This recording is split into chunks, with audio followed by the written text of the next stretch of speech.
Story of the day, Subramanian Swamy has a new target. The chief economic advisor at the finance ministry, that is Arvind Subramanian, who he claims, like Raghuram Rajan, is working against India's interests. Joining us now on the phone line to discuss this further are two senior editors, Anil Padmanabhan of the Mint and A.K. Bhattacharya of the Business Standard. Gentlemen, welcome to the show. I'll come to you, Mr. Bhattacharya. My first question is, what do you make of Swamy's list? He has 27 names reportedly, which he will disclose every day. What do you make of that disclosure? Well, you know, Mr. Swamy is an honorable member of parliament, and he represents Bharatiya Janata Party in the Rajya Sabha. He is entitled to his views, but as I understand, the BJP as a party has dissociated itself from the comments that Mr. Swamy has made. And the finance minister himself has also categorically said that the government doesn't share the views expressed by Mr. Swamy. So it certainly makes it look very jarring that a member of a party who is also a member of parliament is making these statements, and the BJP as a party and the finance minister of the country have dissociated themselves from these comments. So to the lay observer, it presents a very, very, very jarring picture where the government and the party are on one side and a key member of the party is on the other.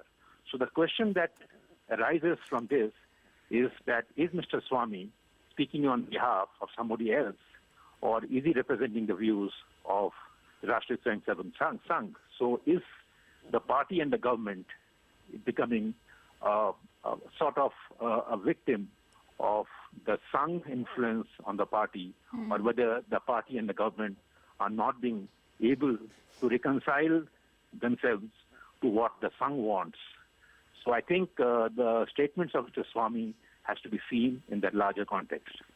Okay, fair enough. But Anil, coming to you, I know there are two different situations, but could Mr. Rajan quit or rather decided to not extend his term after Swamy's statements against Mr. Rajan? Do you think that this could create pressure for Mr. Subramanian as well? See, Kritika, your surmise of your query is, I think, not fair, because it is wrong to attribute Raghuram Rajan's exit to one Subramanian Swamy's diatribe against a public diatribe against him. I think it was a far more behind the scenes. There's been constant chaffing between the centre and the Reserve Bank of India, and to be fair, this is not unique to this government. This was actually the norm even in the previous government, and Duviru Subbarao and P. Chidambaram never shared a good relationship. So I wouldn't attribute so much of weight to one single incident. Having said that, I would say that, I would draw inference to the finance minister's remarks, which came probably about half an hour ago at his press conference.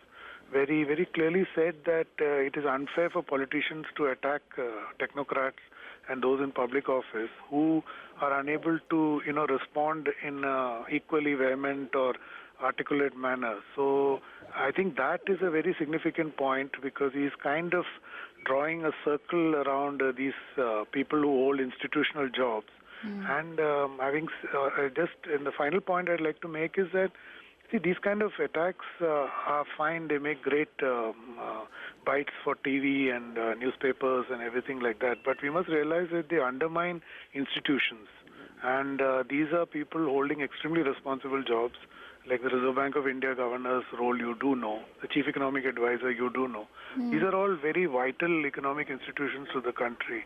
So I think there has to be some kind of code of conduct in the way you deal with them. And I think, in my belief, Arun Jaitley has drawn that kind of line.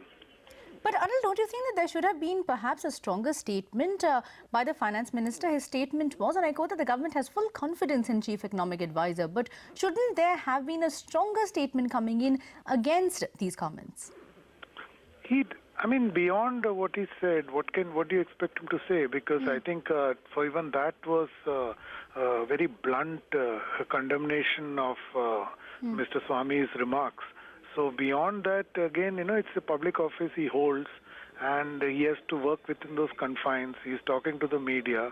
He has made his point very clear that he said two things. One, he condemned the remarks, and second, he reiterated his faith in the chief economic advisor, which means he's put the entire might of the government behind him. And finally, he has said that you cannot attack such people, technocrats, who are particularly vulnerable as the decorum of their office binds them in the kind of response that they can put out. All right, gentlemen.